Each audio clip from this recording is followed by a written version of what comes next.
नमस्कार, सर, राजीव। मेरे साथ जुड़े हैं बाज़ार विश्लेषक उमेश कुमार। उमेश, बहुत स्वागत है आपका। पिछला हफ्ता जो है वो बाज़ार में अच्छा रहा, बीच में उत्साह जगा, लेकिन शुक्रवार को वो उत्साह थोड़ा-सा ठंडा पड़ गया और जो लग रहा था कि शायद कहीं शुक्रवार को ही एक नया हाई बन जाए बाज़ार में, नया उच्चतम स्तर, वो शायद हुआ नहीं। तो शुक्रवार और उससे पहले बुधवार माफ़ करिए गुरुवार को अमेरिकी बाज़ारों में भी खूब उठा-पटक रही इन्विडिया के नतीजों और उसके बाद। तो इन सबको देख समझ कर के क्या लग रहा है नए हफ्ते में किस तरह का रुझान रहेगा हमारे यहाँ? कैसी चाल रहेगी? आपको याद हो तो पिछली बार इसी चीज से मैंने समझाने की कोशिश की थी जब आपने पूछा कि न्यू हाई कितनी देर में कितने समय में बन जाएगा। न्यू हाई बनने से ज्यादा ये वाली जो फेनोमेनन हो रही है ना, इसका समझना ज्यादा जरूरी था। आज थोड़ा सा फोकस करेंगे थोड़े समय बाद शिकागो विक्स पे भी जो कि एक थोड़ा सा कंसर्न बनेगा मुझे लगता है। अभी मुझे ऐसा लगता है बहुत सिचुएशन क्लियर नहीं है मुझे, लेकिन उसके बीच में जो काम करना है किस तरह से कर सकते हैं वो ज़रूर समझा सकता हूँ। सिचुएशन क्यों क्लियर नहीं है, और हो सके तो आज निफ्टी बैंक से शुरुआत कीजिएगा। ओके। और निफ्टी बैंक में आपके पास जो थर्सडे का कैंडल है, नंबर 1 डोजी टाइप है। ओके। नंबर 2 जो मैंने आप सबको रेसिस्टेंस इंडिकेट कराया था 59,500 के पास, उसके पास है। थर्सडे का हाई अगर आप मेज़र करेंगे तो 59,440 है। और अजय जी, मैं चाहूँगा कि मुझे थोड़ा सा बेनिफिट ऑफ डाउट हमारे 60,000 के टारगेट के लिए दे दिया जाए, जो ज़माने से चलता आ रहा है। अगर 500 पॉइंट 1% शायद रहेगा, हो तो वो भी जाएगा, मुझे उसमें भी कोई दिक्कत नहीं है, वो भी हो जाएगा। लेकिन ऑलमोस्ट हमने हिट कर लिया है वो। यहाँ से निफ्टी बैंक से मुझे ज़्यादा डर है देन निफ्टी।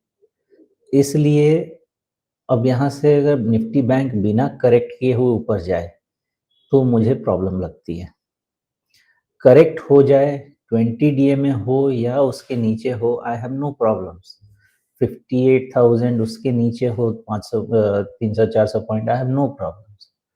लेकिन बिना करेक्ट किए हुए अगर निफ्टी बैंक बढ़ेगी यहाँ से तो 100% बहुत शार्प फॉल के लिए बढ़ेगी। ये सबसे बड़ी प्रॉब्लम है। एंड देयरफॉर मेरा फर्स्ट टेक ये है कि अब डोजी के ऊपर जब तक क्लोज नहीं हो, यानी 59,500 के ऊपर जब तक क्लोज नहीं हो, तब तक नया वेंचर तो लॉन्ग साइड में नहीं करना चाहिए। और नया वेंचर इन केस 59,500 के ऊपर क्लोज मिला तो वेंचर करने के लिए जो भी इमीडिएट लो रहेगा, फॉर एग्जांपल जो फ्राइडे का लो है which is 58,800 and there about, उसी का रिस्क पॉइंट लेके आगे बढ़ना चाहिए, उससे ज्यादा रिस्क नहीं लेना चाहिए। ये दो चीजें बहुत खास करके ध्यान रखिएगा, बिकॉज एक मेजर पैटर्न कंप्लीट हो रहा है निफ्टी बैंक का 53,500 से लेके। करेक्शंस आते हैं, कब आते हैं, और जब आते हैं तो हम फिर उसमें ढूंढते रहते हैं कि अब कितना, अब कितना, अब कितना।